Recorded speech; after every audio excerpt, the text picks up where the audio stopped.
Verindubun digər bir açıqlaması düşünürəm ki, Qarabağın bostanına atılan iri bir daşdır.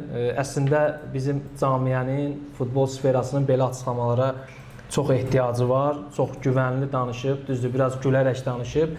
Ukraynalı jurnalistlər sual ünvanlayıblar ki, Qarabağ son dönəmlər hegemonluq edir. Yəni çempionluqla bağlı mübarizədə Neftçini görə bilərikmi?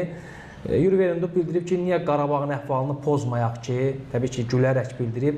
Ona görə mən bu çağırışı qəbul etmişəm. Mənə bura gəlib tanınmış klubda işləmək maraqlıdır. Neftçi harda olması lazım olan mövqedə deyil. Bu isə məhdçi korpusu üçün stimuldur.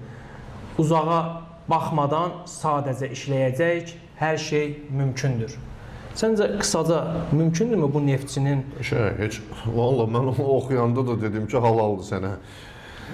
Yəni, o indidən havanı yaradırsa, deməli ki, o baş məşqçiyə həqiqətən halaldır. Yəni, qorxmur, çəkinmir. Mən əminəm ki, Yuri Verindub hələ Ukraynada oturub Qarabağın nəticələrini izləyəndə, Qarabağı liqa mərhələsində görəndə bəlkə də düşünürmüş ki, yəni bu nə komandadır belə. Neftçidən də təklif gələndə deyib, gedirəm Qarabağın yanına. Qarabağ gör neyniyəcəm. Yəni hətta gücü çatmasa belə, məğlub olsa belə bir baş məşqçinin işinə bu cür yanaşması, peşəsinə bu cür yanaşması çox xoş haldır. Bu futbolçular da bundan mütləq qidalanacaq və əminəm ki, artıq şablondan çıxaraq maraqlı görüntülərin şahidi olacaq Qarabağ Neftçi oyunlarında.